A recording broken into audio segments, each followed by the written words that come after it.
Раннее утро третьего круизного дня. Проснулся я от загадочной тишины в каюте. Смотрю на часы, 4:30 утра, а за окном каюты вот такой пейзаж. Все ясно. Теплоход попал в утренний туман. Стоим, так как в таком густом тумане теплоходы не ходят. Дожидаться, пока рассеется туман, я не стал. Вернулся в каюту и проспал до завтрака. Кстати, вот эти неугомонные соловьи и лягушки мне весь круиз мешали спокойно засыпать. Уж больно они громко орали по ночам. А сейчас важное уточнение. После выхода первой серии о круизе по Оке со мной связалась соседка по столу в ресторане теплохода Ольга. Она сообщила, что после посещения врачей в Рязани на теплоход ее доставили не на машине скорой помощи, а она сама добиралась на такси за свой счет. Ссылка на первую серию с рассказом о круизе по Оке на теплоходе Александр Свешников появилась в правой верхней части экрана. Я не слышал, как мы снова пошли, когда туман рассеялся, позавтракал и вышел на палубу.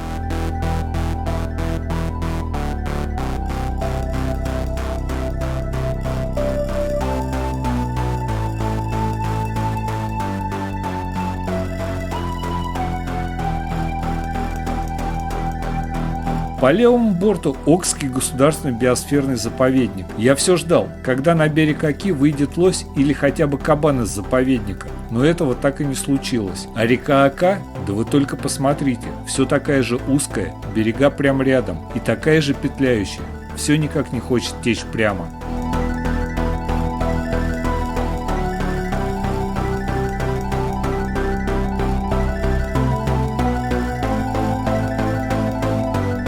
Уважаемые отдыхающие, сотрудники ресторана приглашают вас на обед. Мы желаем вам приятного аппетита. Ну что, идем посмотрим, что сегодня на обед предложат. Третий круизный день, обед. Для начала какой-то салатик. Вон я там вижу яичко, огурцы, горошек, перец. Попробуем. Салатик был вполне ок, а вот это юшка столичная с мясным набором. Что это такое, я понятия не имею, но сейчас попробую. Ну, супчик юшка, в общем, тоже вкусным оказался. Представлял из себя нечто среднее между солянкой и рассольником. Смесь всего подряд. А сейчас на второй у меня жаркое, говядина в горшочке. Еда в горшочке, в общем, тоже вкусно оказалась. Остаются еще грушки и компот, который я уже почти допил. Подходим к городу Касимову, где расположен государственный Приокский завод цветных металлов, на котором осуществляют очистку от примесей золота, серебра и платины. По правилам судоходства, встать у причала надо носом к течению. Мы же сейчас идем вниз по Оке, поэтому мы проходим мимо причала Касимова, разворачиваемся и встаем к причалу. Нос теплохода при этом смотрит в нужную сторону.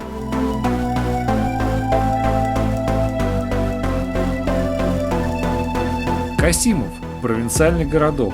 Побываем мы в нем еще на обратном пути.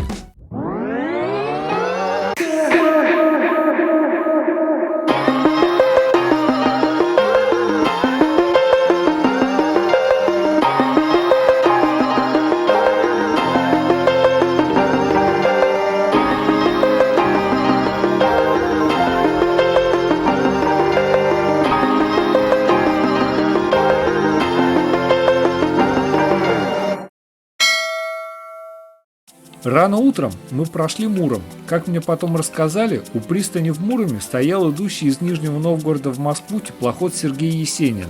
Эх, не заснял я его, так как крепко спал в это время. Но ничего, мы его еще встретим на обратном пути. А пока наши приключения продолжаются. Теплоход шел вниз по Оке, вдруг резко стал поворачивать налево, прямо в берег, да еще и загудел. Но в берег мы не врезались, остановились, не доходя до него. Потом задним ходом вернулись на судовой ход и остановились. Как нам потом сказали, теплоход наскочил на мель. Простояли мы тогда минут 40, успел немного поснимать теплоход сверху. Чуть дрона не лишился, так как им заинтересовался местный воздушный хищник и стал нападать на него. Пришлось срочно возвращать дрон на теплоход.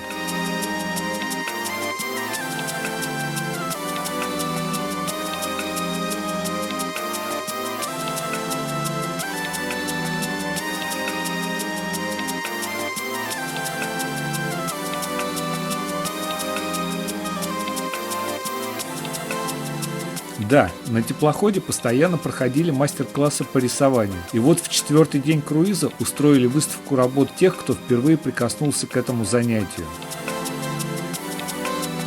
Подходим к городу Павлово. Снова нам надо встать носом к течению. Проходим сначала разводной понтонный мост, разворачиваемся и встаем к дебаркадеру.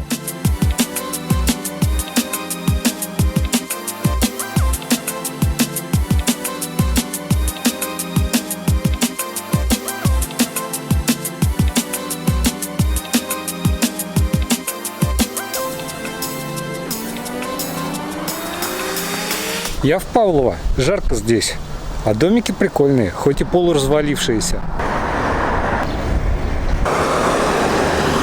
А городок-то старинный, с 1566 года. Какое-то местное поминальное сердце. Еще одна старинность. Меня куча мошкары облепила. Такое ощущение, что здесь где-то спускают канализацию рядом. Вонь стоит неимоверная. Ладно, хватит ходить по городу, пойдемте полетаем. Все музеи, посещение которых нам предлагали в рамках знакомства с городом Павлово, расположены буквально в радиусе 200 метров от пристани. Никуда далеко идти не надо.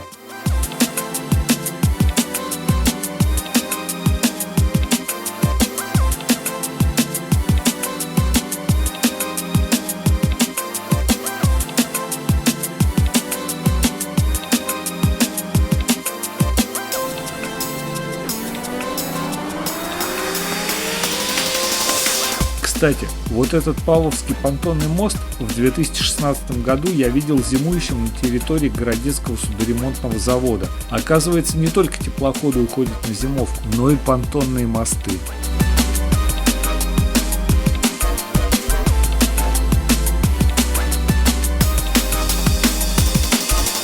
Вон в той прибрежной траве обитают несметные толпы мошек. Это их сейчас хоть немножко ветром сдуло. А так они лезут в глаза, в рот, в нос. Очень противно. Жду не дождусь, когда же наш теплоход отсюда уедет и их окончательно сдует с палубы. Вот они, эти гадкие мошки. Здесь их целая толпа. Смотрите, просто рой. Ладно, эти твари хоть перестали в глаза и в нос лезть. Просто летают, заняты своим делом. Прикольно, я в центре роя каких-то гадов. Представляете, только середина круиза, а нас уже приглашают на капитанский ужин. А все почему? Потому что считается, что круиз у теплохода начался в Нижнем Новгороде. И вот завтра он уже заканчивается. Для тех, кто сел в Нижнем Новгороде, устраивают капитанский ужин. Похоже, я первый. Добрый вечер. Добрый вечер. А вот такой красивый столик у нас на капитанский ужин. Смотрите, салат «Цезарь», жульенчик, какие-то маленькие бутербродики с красной рыбой, трубочки с кремом и шампанское. Желаю всем крепкого здоровья, это самое главное. Успехов, и чтобы мы вновь встретились на нашем корабле. Всего вам доброго. Я тормоз забыл снять горячее до начала поедания. Вырезка фаршированная. Это вырезка свиная, лук репчатый, морковь, чеснок, брынза. И с отварной картошечкой. Еще была долька помидорчика, но я ее уже съел. С задержкой в 40 минут, но все-таки поехали.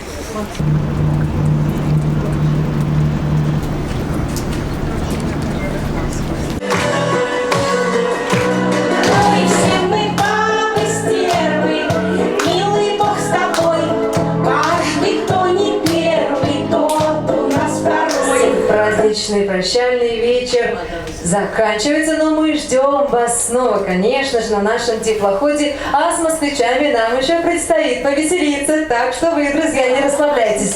Ну а через 10 минут мы приглашаем вас на Павлову потанцевать. Мы приготовили для вас песню «Секс-бомб», поэтому вас мы ждем обязательно. Нижний Новгород. Вот и прошла половина моего круиза.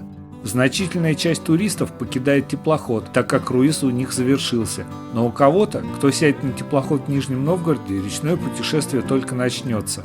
Стоит отметить, что в стоимость круиза не включены экскурсии в городах-стоянках по маршруту круиза. Ты сам выбираешь, на какую экскурсию пойдешь и оплачиваешь ее на борту теплохода. Не хочешь идти на платную экскурсию? Никто не мешает самостоятельно пройтись по городу во время стоянки теплохода.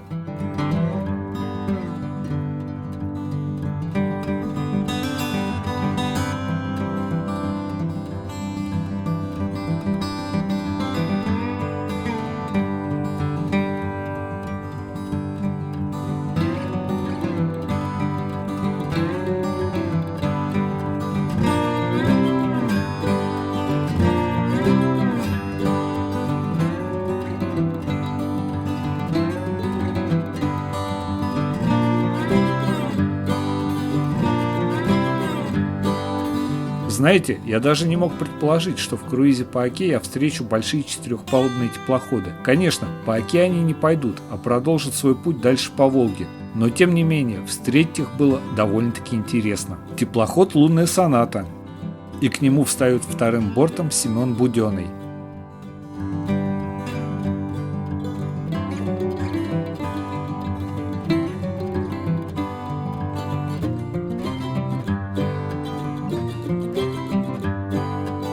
Новые туристы заселились на теплоход.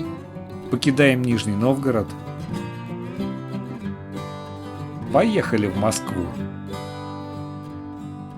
Проходим Нижегородский метромост, а в метро Нижнего Новгорода я так еще и не катался ни разу.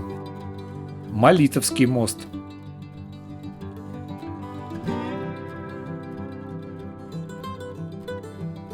В этот день на обед нам поставили целую супницу, наливали супчик себе сами. Интересно, это он нам гудел?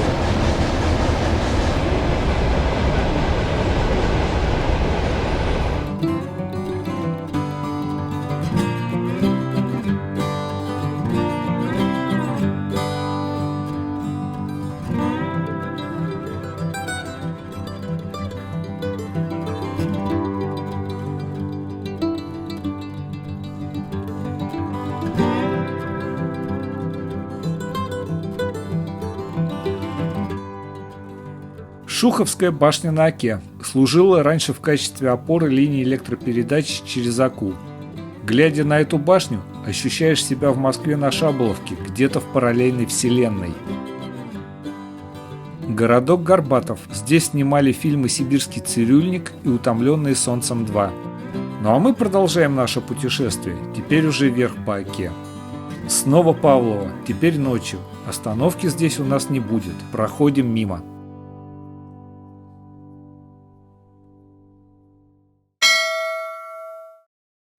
Я немного не рассчитал с количеством взятых в круиз футболок. Жарко, особенно в ресторане во время завтраков, обедов и ужинов. Да еще и по городам набегаешься. Душ принимал раз 6-7 на дню. Чистые футболки стали заканчиваться. Да, можно было отдать в стирку на теплоходе. Одна футболка 100 рублей. Но я подумал, что лучше докупить новых, и во время стоянки в Муроме отправился на поиски одежды. Памятник авиаконструктору Белякову. Свято-Троицкий женский монастырь. Памятник Петру и Февронии Муромским. Кстати, вы слышали эту историю, как Феврония шантажом заставила князя Петра жениться на себе? Как князь ее сначала обманул, но потом ему все же пришлось взять ее в жены. И как после их смерти и раздельного погребения они оказались вместе. Если нет, то найдите, почитайте. Очень забавная история. Рядом с женским монастырем расположен Свято-Благовещенский мужской монастырь. Зворыкин Владимир Кузьмич – инженер, один из создателей телевидения, уроженец Мурома. Торговые ряды позапрошлого века постройки. А это я в парк захожу, очень хотелось найти памятник Илье Муромцу. В общем-то не обманули, Илья Муромец нашелся.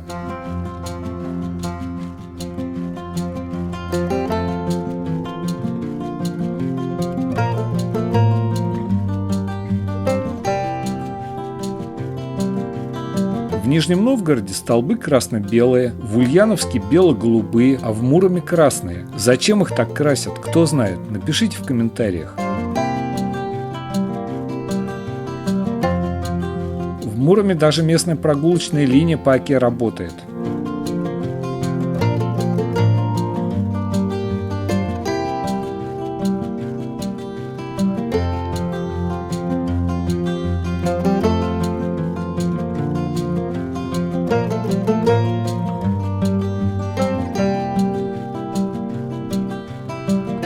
Спасо-Преображенский мужской монастырь.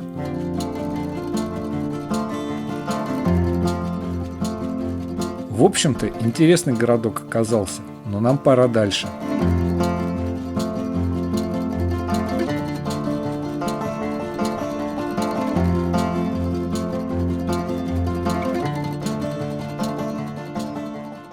На обед уже послали, но я жду, когда пройдем мост. Хочу заснять его. А вот только что отошли от Мурома.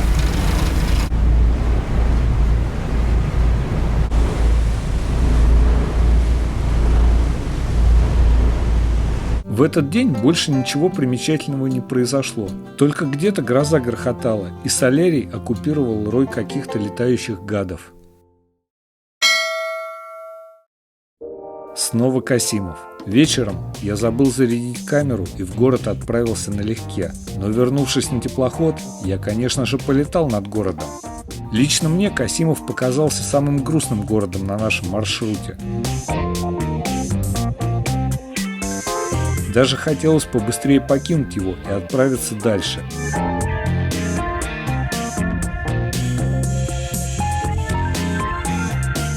О, туристы на берегу Оки. Чем мне нравится круиз по Оке, так это тем, что берег близко и нет огромных водохранилищ. Можно разглядывать, что там на берегу происходит. Интересно же. И Ока, впрочем, как и Москва-река, совсем не прямая река, а постоянно петляет, что в общем-то тоже интересно, но мешает нормально загорать. Я как-то попробовал позагорать после обеда в солярии теплохода. Замучился шезлонг переставлять. Солнце было то спереди, то слева, то вообще со спины. Потом снова поворот, и солнце снова уезжает в другую сторону. В общем, не скучал. Короче, прикол. У меня в санузле сломался переключатель с крана на душ. Вот он здесь был. Он просто вылетел, и вода оттуда хлестала. Но я вызвал мастеров. Они пришли, поставили заглушки и сказали, что надо менять смеситель. А для того, чтобы поменять смеситель, надо отключать половину теплохода от воды. Ну и чтобы остальные туристы не волновались, будут это делать во время завтрашней стоянки в Рязани. А пока у меня в санузле поставили заглушки. Душем пользоваться нельзя. И дали ключи от еще одной каюты. У меня первый раз такое, когда в круизе получается 2 каюты. Хотя и временно. Ух, смотрите, какая здесь закатистость красивая. Догоняем какой-то теплоходик. Далеко, пока не видно какой. Сегодня вечером довольно-таки прохладно, и на палубе наконец-то нет назойливых мух и комаров. А не, все же смотрите, небольшое скопление этих мух обнаружил на шлюпочной палубе. Главное, чтобы они на среднюю палубу не переместились. С одной стороны луна, а с другой закат солнца. Во время московского парада трамваев первым в колонне идет фонарный вагон. А здесь получается теплоход фонарный. А вон, кстати, мы этот теплоходик догнали. Сухогруз Окский 15. И обгоняем его на закате. Вот это встреча! Еще в феврале этого года, когда я выбирал круиз по Оке, я рассматривал 2 варианта. Первый вариант – круиз на теплоходе Сергей Есенин от Нижнего Новгорода до Москвы. Второй – на теплоходе Александр Свешников от Москвы до Нижнего Новгорода и обратно в Москву. Хоть круиз на Есенине был в 2 раза короче, чем на Свешникове, всего лишь в одну сторону, но это мог бы быть поистине исторический круиз. Ведь до этого года Сергей Есенин приходил на Южный речной вокзал Москвы только в 1993 году, и в общем-то неплохо было бы оказаться на борту Есенина во время этого события. Но желание пройти по Оке и Москве-реке сразу в обе стороны оказалось сильнее. В итоге я выбрал круиз на Свешникове, а Есенин до Южного речного вокзала Москвы так и не дошел в 2019 году, так как уровень воды в Оке упал и Кузьминский гидроузел стал непроходим для теплохода проекта Q065. Теплоход Сергей Есенин простоял несколько дней в Рязани, пока шедших до Москвы туристов не перевезли в Москву на автобусах и не доставили на теплоход новую партию туристов, которые планировали отправиться на Есенин из Москвы по Москва-реке и Оке. То есть Москва-река у Сергея Есенина в этом году полностью выпала.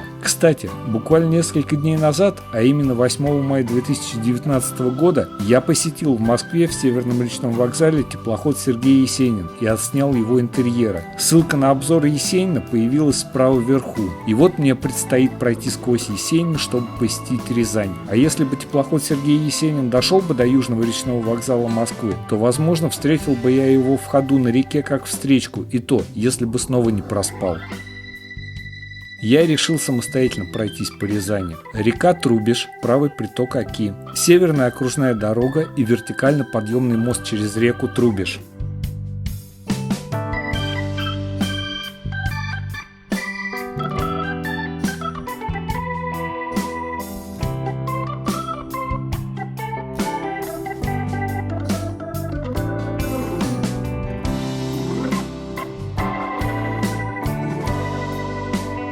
Я на набережной Кремля Рязани. Там вдали виднеется старое русло реки Трубеж. В апреле 2013 года я был здесь, и здесь было все затоплено. Быстренько прошелся по Рязанскому Кремлю.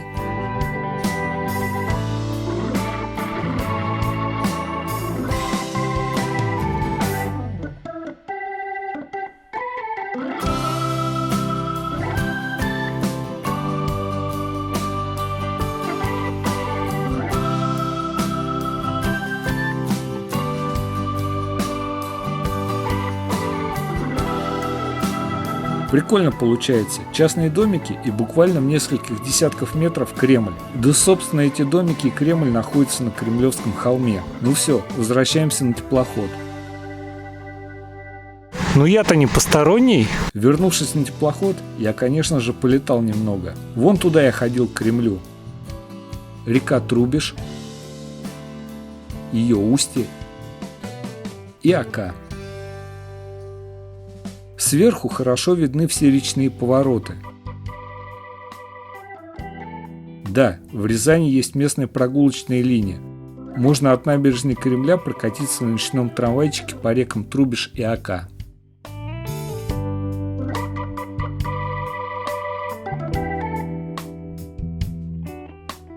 Все, поехали. Пока, Рязань, пока теплоход Сергей Есенин. Вон даже Вячеслав Сергеевич вышел нас проводить. Едем дальше в Москву.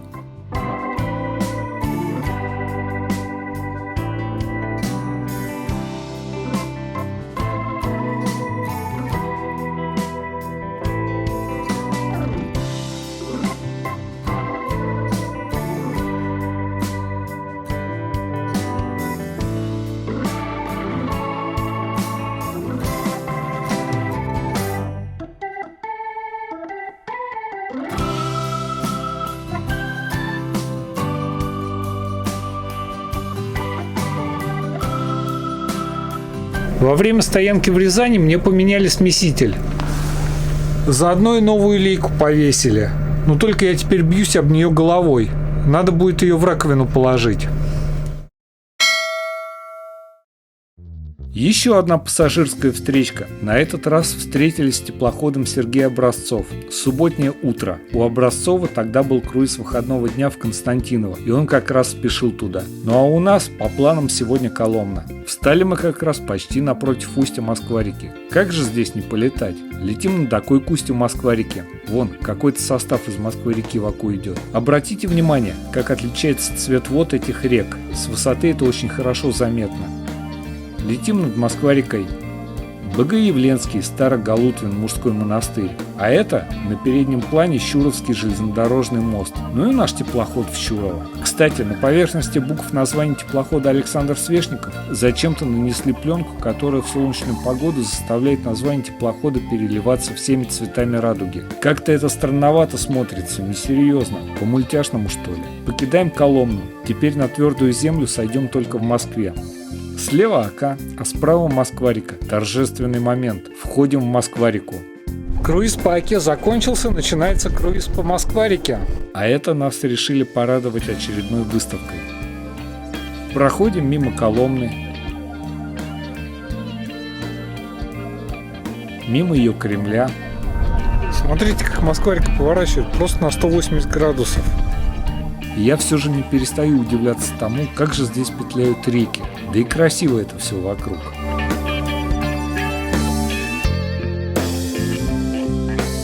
А сейчас мы добрались до Воскресенска. Неверовский мост через Москва-реку. Химический завод Воскресенские минеральные удобрения. А это завод железобетонных изделий.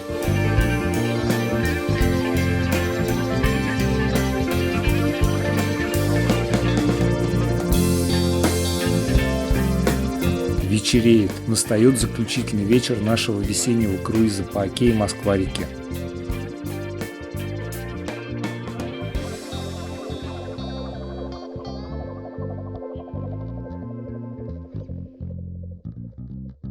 Только что мы прошли шлюз Фаустова за 7 секунд. Мы уже в Москве. Пока наш теплоход подходит к Южному речному вокзалу, хочу подвести итоги круиза и поделиться личными впечатлениями. Круизная программа, а именно маршруты запланированной остановки в городах, были выполнены в полном объеме. Уровень воды в реках не подвел, да и с погодой повезло. Я даже загорел немного, но странно. Белыми остались передние поверхности локтевых областей, так как я все время ходил с согнутыми руками. В одной руке камера, а в другой пульт управления ей. Но ничего, потом было лето и загар выровнялся. Да, в ресторане теплохода было жарко, хоть и работали кондиционеры. Приходилось после ресторана идти в душ, а еще утром и вечером, да после похода в город. В общем-то, я люблю принимать душ, но когда это надо делать 6-7 раз в день, то это как-то напрягает. Да еще из-за этой жары у меня преждевременно закончились футболки. Рубашки оставались, но надевать их не хотелось. По 100 рублей за стирку одной футболки на теплоходе я не стал отдавать. Запас футболок пополнил в одном из магазинов Мурома. И я рад, что наконец-то полностью прошел от Южного речного вокзала Москвы до Нижнего Новгорода и обратно. Наконец-то полностью закрыл московскую кругосветку. И скажу я вам, места здесь на Оке и Москве-реке действительно очень красивые. Уборка в каютах была каждый день. Горничные убирались во время моего отсутствия в ней, например, когда я завтракал или ходил по городам. Развлекали концертами и дискотеками, были разные мастер-классы, выставки, проводили спортивные занятия. Шум и вибрации в каюте. С этим у меня проблем не было. Теплоход работает, все в порядке. Но соловьи и лягушки – это ад какой-то. Я подчас из-за их шума не мог долго уснуть. Да, еще на обратном пути несколько вечеров подряд на наш теплоход нападали полчища каких-то мошек, но в каюту ко мне они не пробрались. Питание. Данный вопрос до начала круиза тревожил меня больше всего, так как я, в общем-то, очень привередлив к еде. А еще я шел в круиз компании, с которой я еще не ходил в круизы и не знал, как здесь кормят. По итогам речного путешествия у меня получилось, что из 10 дней круиза, то есть из 26 приемов пищи в ресторане теплохода, я не смог съесть только 3 блюда, что в общем-то является лично для меня неплохим показателем работы ресторана и поваров. Сейчас расскажу подробнее, что я не смог съесть.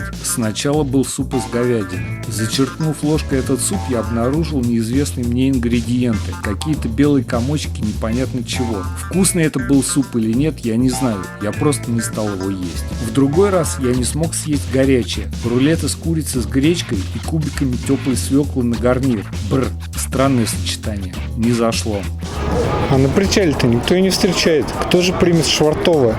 Третье блюдо, которое я не стал есть, было на вид аппетитнейшая жареная куриная ножка. Да, выглядела она прям очень вкусно, я даже набросился на нее, но внутри оказалась какая-то масса со вкусом школьной котлеты. Здесь у меня прям обман мозга произошел. Глаза видят куриную ногу, а вкусовые рецепторы ощущают школьную котлету. Но вот как так, зачем? Поковырявшись вилкой в этой фаршированной ножке, отставил от себя и это блюдо. После этого я уже освоился с выбором блюд в ресторане теплохода. И если в названии проскакивали слова «рулет» или «фаршированный», то это блюдо я просто не заказывал. Схема сработала. Правда, один день из-за этого у меня получился полностью вегетарианским. Обслуживание в ресторане быстрое, без дела сидеть не приходилось, путевая информация своевременная, интересная. В общем, главный итог этого круиза. Опять же оговорюсь, лично для меня на Свешникове идти можно. Если получится, то хотелось бы пройти на нем по Белой, так как по этой реке я еще не ходил. Ну вот и все, мой круиз снова завершился. Спасибо за просмотр. Подписывайтесь на мой канал, на котором вас ждут новые видео на речную круизную тему. Правда, сейчас в связи с закрытием круизной навигации их будет меньше. Буду чередовать их с выпуском видео на другие темы. Еще раз всем спасибо, увидимся!